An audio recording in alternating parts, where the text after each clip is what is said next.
There is perhaps no bigger cultural, political organization in the country at the moment than the Rashtriya Swayam Sevak Sangh. Certainly none more powerful and possibly none more inscrutable. The Prime Minister of the country, Narendra Modi ji, was himself an RSS pracharak. A number of leaders from the RSS today have dominant positions in the government. And in 2025, the RSS will complete 100 years. A large part of that had Guru Golwalkar or MS Golwalkar as the RSS Sar Sangchalak. We are going to revisit Golwalkar today and try and understand his relevance to the politics of today. What makes the RSS the kind of force that it is? What are the questions that need to be raised about the RSS that are often not raised in public conversation? That's the question we are going to raise. We are joined by Swapan Das Gupta, Dr. Vikram Sampath, Dr. Shamsul Islam, and by Sudhindra Kulkarni. I want to start with you, Swapan Das Gupta. RSS to complete 100 years in 2025. Do you believe that the RSS as an organization is to still be seen through the lens of a Hindu nationalist force that advocates a Hindu Rashtra, which its critics say is against the constitution of the country? And where do you see Golwalkar in this context? Well, thank you, Rajdeep. Well, I think, if you were to look at something, an organization, a formidable organization, which is about to reach 100 years, you can approach it in two different ways. Now, one is to take a strand from the middle and then say that defines the whole thing. I mean, it's like suggesting that the Congress, as of today, should be defined by the Avadi resolution, which said a socialistic pattern of society. There's no doubt that Guruji Golwalkar was a very important person who created the RSS. His personal contribution was seminal. He also had a certain inspirational role, and if you meet any of the old-timers, they will all tell you how Guru Golwalkar knew everyone's name, their family things, and there was a certain personal touch about it. But the point is, he also had a certain perspective on India. Now that perspective is far more contentious, and it's not necessarily something which has continued over into the 21st century. A few years ago, I think three years ago, Mohan Bhagwat, who's the present Sar Sangchalak of the RSS, gave a series of 3 lectures in Delhi's Vigyan Bhavan. What was interesting about those 3 lectures, that they mentioned the founder of the RSS, Dr. Hedgewar. They mentioned various other things. But throughout the 3 lectures, the name of Guruji Golwalkar was conspicuously absent. Now, these sort of things don't happen as a matter of coincidence. No, so there's a certain premeditation about this. No, so is the RSS, is the BJP or indeed even the RSS trying to disown Guruji Golwalkar, who we were told in the 1990s was one of Prime Minister Modi's heroes? Is he just a minute. Is he disowning someone who was seen openly as an admirer of Adolf Hitler, who in his bunch of thoughts, controversial as it was, said that Muslims, Christians and communists are our 3 enemies who must be rooted out? Is the BJP of today disowning the RSS as Golwalkar saw it, his vision of Hindustan or a Hindu Rashtra? Well, disowning is a journalistic expression. You're a journalist. I would say that the term would be that Guruji Golwalkar is a bit dated. Is dated? Yeah. Interesting. Vikram Sampath, you want to step into that?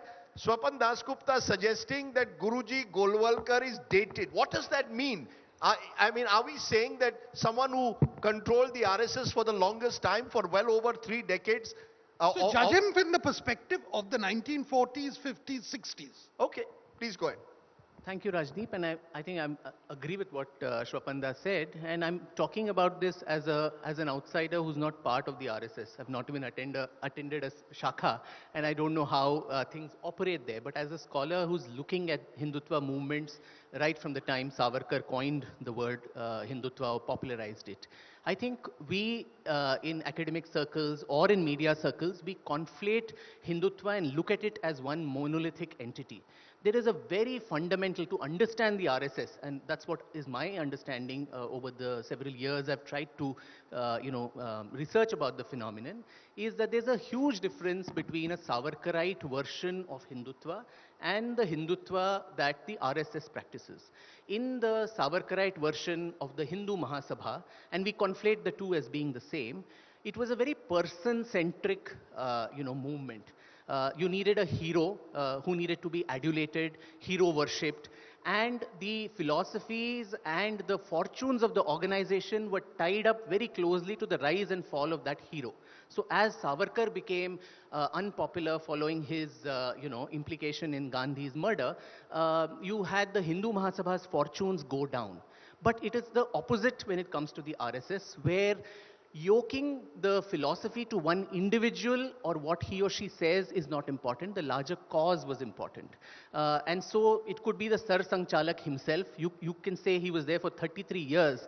But it's this flexibility which gives the RSS. Some can call it opportunism, some can call it adaptability. But it is flexibility, and the proof of the pudding is in the eating of it, that after 100 years, and after facing so many problems, so many bans, so much demonization, the RSS continues to thrive as probably the world's largest NGO, while the Hindu Mahasabha too dwindled away after Savarkar went away.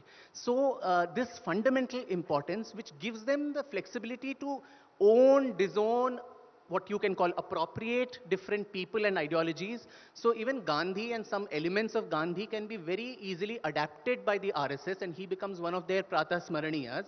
But that would be anathema to a Hindu Mahasabha Savarkarite, for whom, if Savarkar hated Gandhi, I as his follower cannot idolize Gandhi. So that is one important point. The other important point which I must emphasize to know the difference between these organizations is, even when constantly it is said, what did it do for the freedom movement and so on. So I think a very controversial answer to that is, yes, the Sangh's role in the freedom movement is perhaps zero, but virtually zero, but then the Swayam Sevak's role in the freedom movement was very significant. And why I say that is Dr. Hedgewar, when he came up with the idea in 1925, everyone was talking about how do we get freedom, when do we get freedom, but Dr. Hedgewar's idea was, why did we lose our independence in the first place? That was more fundamental for him. So tactical, short-term approaches of agitations, taking part in that was not important. Tactical planning versus strategic planning. So we lost freedom, according to him, because of a loss of national character. And so building that national character was so much more important than taking part in short-term, agitations. And so the philosophy of the Sangh has been that once we build this national character so much, we would like the Sangh itself to become redundant. The Sangh should fold up, because everyone has been aroused so much enough that there is no need for an organization which focuses on nation building. So I think these two fundamental bedrock of the RSS, and for us to understand, can they disown Golwalkar and still remain an RSS? They certainly can. Can they appropriate Gandhi and still remain RSS? They certainly can. Can they pick and choose a bit of everything and still remain? They certainly can. And that is what has made the RSS survive for 100 years and made it such a powerful and growing organization with so many offshoots, the Mazdoor Sangh, the ABVP, the Vishwa Hindu Parishad, all of this. So unless we understand that and look at it through this, acha, it's a hero worship organization, you can't question the leader, we won't understand, I think, why the RSS thrives. Let's get a contrarian view. Professor Islam, you want to respond to what you've just heard? Because what Vikram Sampath is suggesting, and Swapan Dasgupta, is that one of the reasons why the RSS, or indeed Golwalkar, endures is because the RSS should be seen as a flexible, strategic organization that over the years has been able to build itself, to use Vikram's words, into the largest NGO. Don't look at it through the narrow prism of just a political organization committed to Hindu Rashtra. Your response? It would have been wonderful if this conclave, some RSS person, because they people are denying that they have nothing to do with RSS. They are not RSS members. If some RSS person, RSS card holder, though they say we do not issue any card. That would be better, but I don't agree to them. But they are broadly within the church of the ideological framework. I don't think they will deny of the Parivar. They both claim to be part of the Sangh Parivar in different ways. Sir Desai sir, मेरा ये कहना है कि ये हम जो topic है जरा उस पर हम इसको जर्नलिस्टिक चर्चा में ना बदलें बातचीत को. हाँ, आप बताइए. हम जो टॉपिक है endorsement of Golwalkar. Yes. Right. और मैं एक जो I would beg to differ with you कि आरएसएस इस देश का सबसे बड़ा कल्चरल ऑर्गेनाइजेशन है. ये कैसे, how have you arrived at this conclusion? Do they issue membership? Do they maintain a record of membership?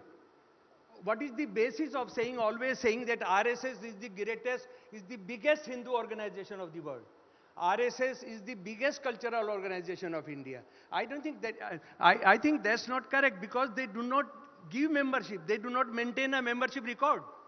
That is one of the organizations which has no record of membership, no transfer, no leaving the thing, and they run the government. And when you talk of our Prime Minister, 13th July 2013, talking to writers, he said, I am a RSS cadre and I was groomed as a political leader by Golwalkar. So that connection was very clear.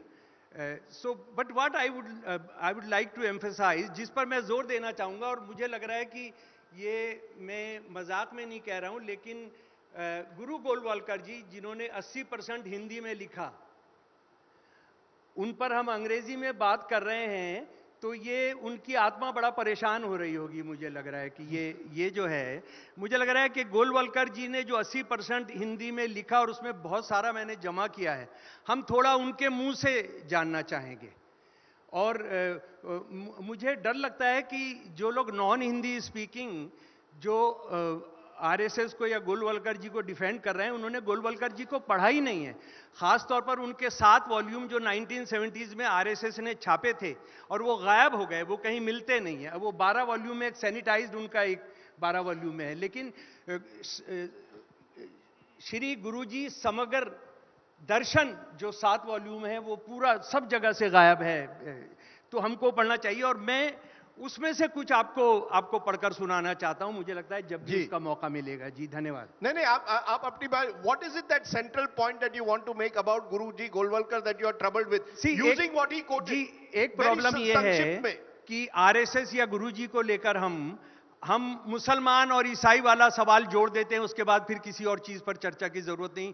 गुरुजी का जो ideas हैं, जो देश के बारे में सब कुछ है, that is far more dangerous and critical, and with that kind of endurance India will not survive. What is that idea? 26 November 1949 Indian Constitution Assembly passed the Indian Constitution.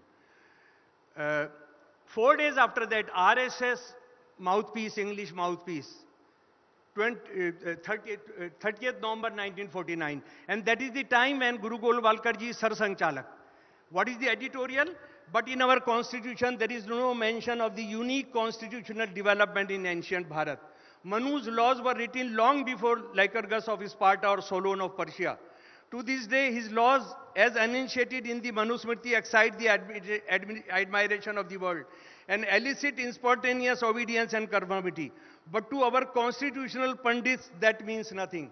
And he himself, writing in Bunch of Thoughts, page 238, our constitution too is just cumbersome and heterogeneous piecing together of various articles from various constitutions of Western countries. It has absolutely nothing which can be called our own. Is there a single word of reference in its guiding principles as to what our national mission is, what our keynote is in life is?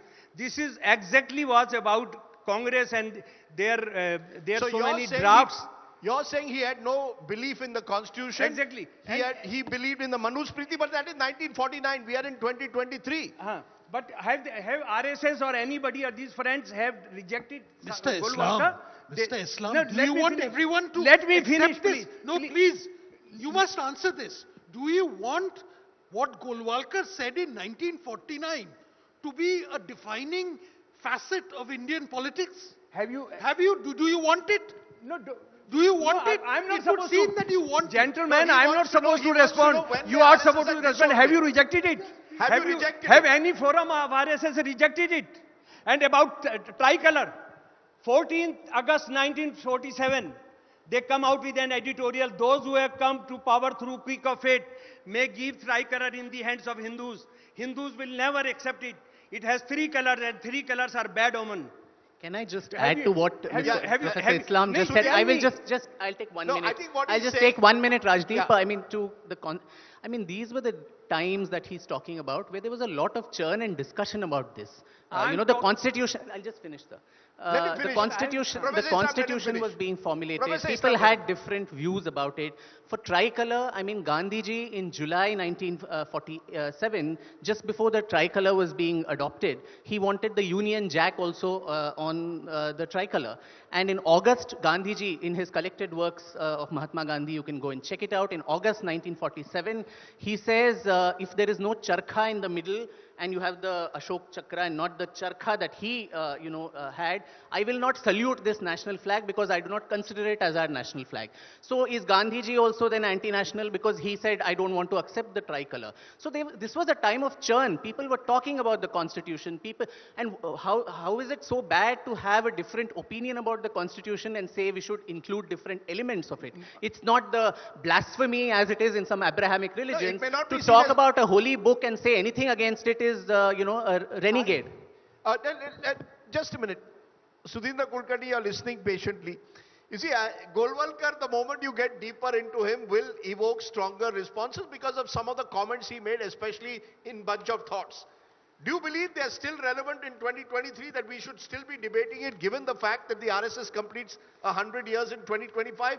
And the fact is, most of the people in the government, including the Prime Minister, are from the RSS. Should we be assessing the RSS more dispassionately, more clearly, even looking at Golwalkar in a more dispassionate manner? Rajdeep, in 2 years from now, RSS will commemorate its centenary. Now, if we look at the evolution of Indian political thought and Indian political movements in the last 100 years, we see 4 distinct streams. There was the Congress, there was the Muslim stream, there was the Communist Party of India, founded in 1921, and the RSS, which came into being in 1925.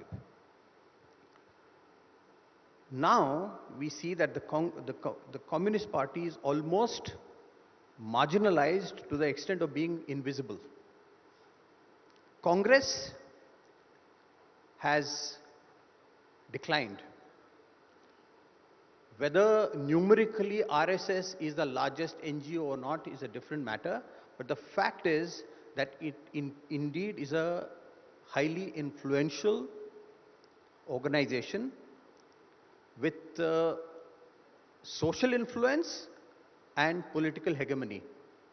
And therefore, we have to understand how the RSS came from 1925 or even 1947, when it was really a marginal force, to 2023, when it is at the center of Indian politics. Both supporters of the RSS and the critics of the RSS should try and understand this objectively. In the evolution of the RSS, one person who has played a very key role, ideologically as well as organizationally, is Guruji Golwalkar. He was the Sarsang Chalak of the RSS for the longest period. 33 years. From 1940 to 1973. And I don't agree that he's dated. Whether he was mentioned by Dr. Mohan Bhagwat in his speeches or not, the RSS does not regard him as dated. And in any case, if you see the evolution of RSS thought and RSS organization, no one can say that Golwalkar doesn't matter. So his Point ideas number still one. endure? Huh? His ideas still endure? Of course, they do endure. And I'll tell you how. As with many thinkers, his ideas evolved. Some of his ideas are certainly controversial and they must be rejected, and the RSS itself has rejected. And that's why those controversial things that the Christians and Muslims are internal enemies, which appeared in his early writings, the RSS itself has disowned, and they have been removed from the collected works of Golwalkar that have been published by the RSS. But I want to show, and here I would like to differ with what Shamsul Islam Saab said just now about Golwalkar. You know, whenever we talk about Golwalkar or the RSS, we have to keep in mind, at least I think so, that there are two aspects. In one way, RSS has proved to be polarizing, which is not good for India's unity or social harmony. But the core of their ideas is also for the unity of India. And this complexity, if we don't understand, then we fall into either being rigidly pro-RSS or rigidly anti-RSS. No, but and that would mean that they are chameleon. You know what And the word, please- the positive spin would be flexibility. The negative spin would be chameleon-like. You will change yourself to suit the conditions at that moment. You know, Rajdeep, please give me 2 minutes. Please give me 2 minutes. Yes. Otherwise, this particular point about Golwalkar's thoughts on Muslims in particular will not be properly understood. Please go ahead. Now, in 1972, 1 year before his death, he gave an interview to Khushwant Singh of the Illustrated Weekly of India.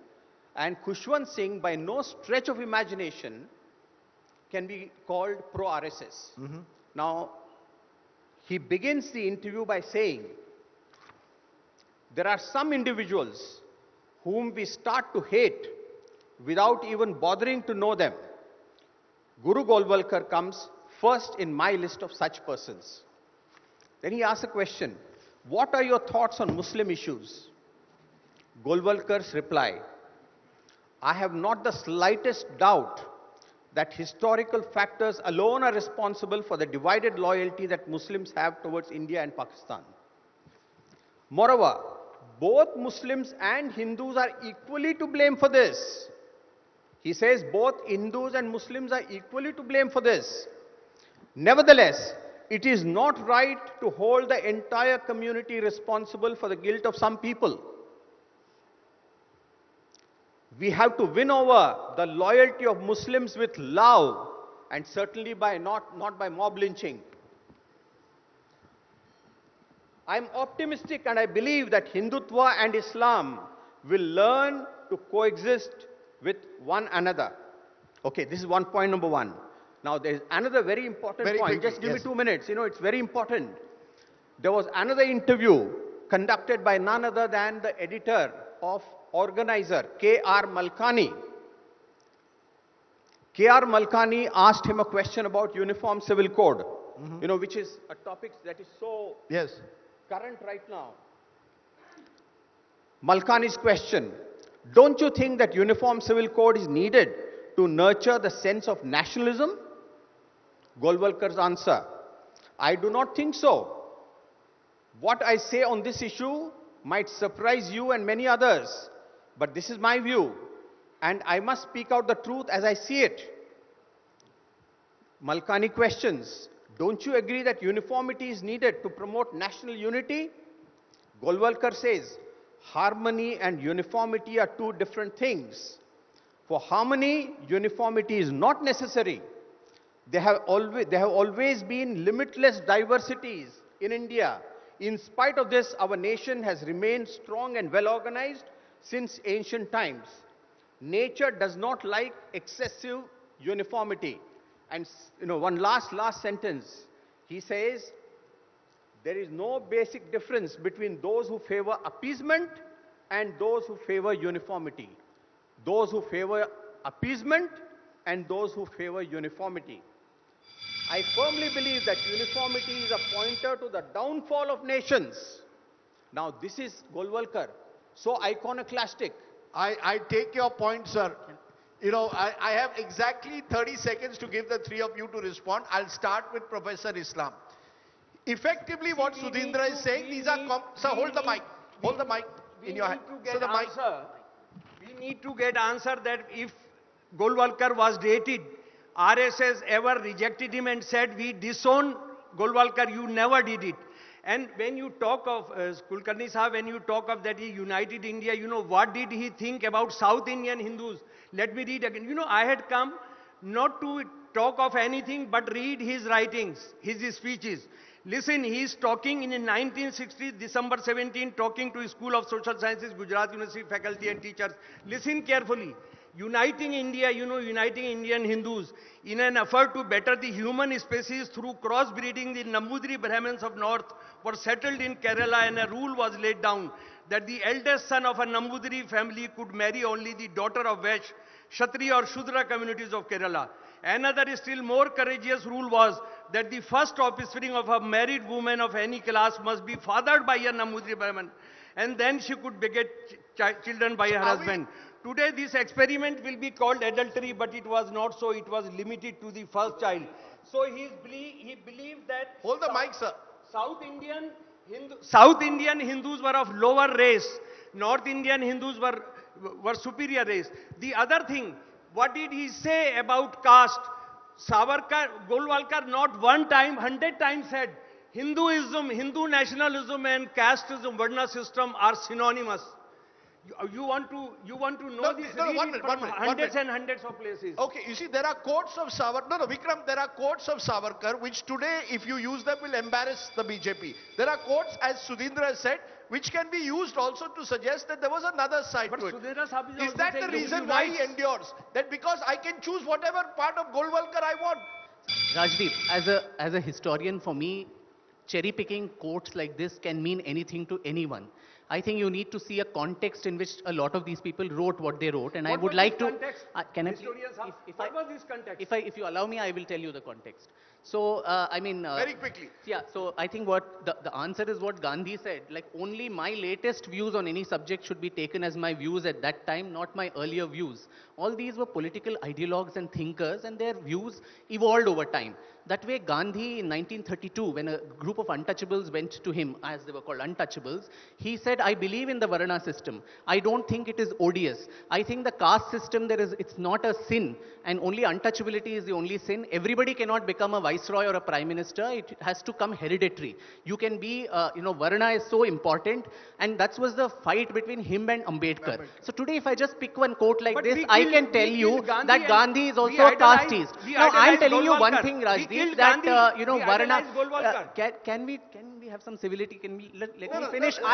You're not letting me finish. Whoever talks of Golwalkar is uncivilized. Let me finish, Okay, you have exactly... I never interrupted him like this. No, you've got... Vikram, we are running completely out of time. I can't help that, Rajdeep. You should control Okay, Professor Islam, allow him to finish. No, allow him to finish, and then I'll let See, on the one hand, you say Hindutva is an ideology that pits Hindus against Muslims and Christians. Anybody who does that, I mean, common sense logic, I'll ask the audience here. The first thing would be to consolidate all the Hindus. If you actually encourage casteism and divide the Hindus into groups, how are you going to unite them as one block against the purported enemy? So Hindutva in its own, strategic thinking, it cannot be casteist. And, in 1966, when the Vishwa Hindu Parishad was formed, at the insistence of Golwalkar, in this very city of Bombay then, with Swami Chinmayananda, it passed a unanimous resolution which said, Hindavaha Sahodaraha na Hindu Patito Bhavet.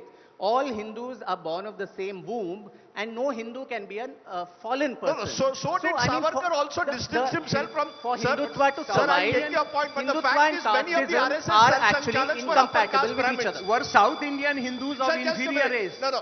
Many of the RSS Sarsanchalaks were upper caste Hindus, and they remained so. Savarkar wanted to reject, in a way, the caste system, which is also true. Swapan Dasgupta, while you smile, I therefore want a final word to the big question that the India Today asked there. Why Golwalkar endures 100 years? Why does he endure 30 seconds? You can look at Gandhi as either a crank, you can look at Mahatma Gandhi as the apostle of enlightenment. Likewise, you can look at Golwalkar as a complete ogre, or you can look upon him as a Santa Claus. Now, it depends on what politics you'd like to propagate. Okay. And I think we would go in for the Santa Claus politics. I wish we had, Raise a warm applause, ladies and I gentlemen. wish we had much, Are you giving me 30 seconds or no? before, I have a job to, but go ahead. Go ahead, 30 seconds. You have to hold the mic for those 30 seconds. The need of the hour is to unite India as a nation and Indian society across caste lines and religious lines. And the BJP, when the BJP minister says, we don't need Mia's votes for the next 10 years, this is anti-national. When Udaynidhi Stalin says Sanatan, looks at Sanatan Dharma and compares it to dengue and malaria, Even that's wrong. Absolutely wrong. so you're saying reject what a chief minister says, And reject also reject what Udaynidhi Stalin Stalin says. has said. Okay. Both are wrong. The challenge of our times, therefore, is to unite people.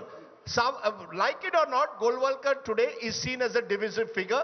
We've cherry-picked some of you, various quotes of him, which may cast a very different look, depending on who views it. But I appreciate all of you joining us, and I hope that this samvad continues without vivad.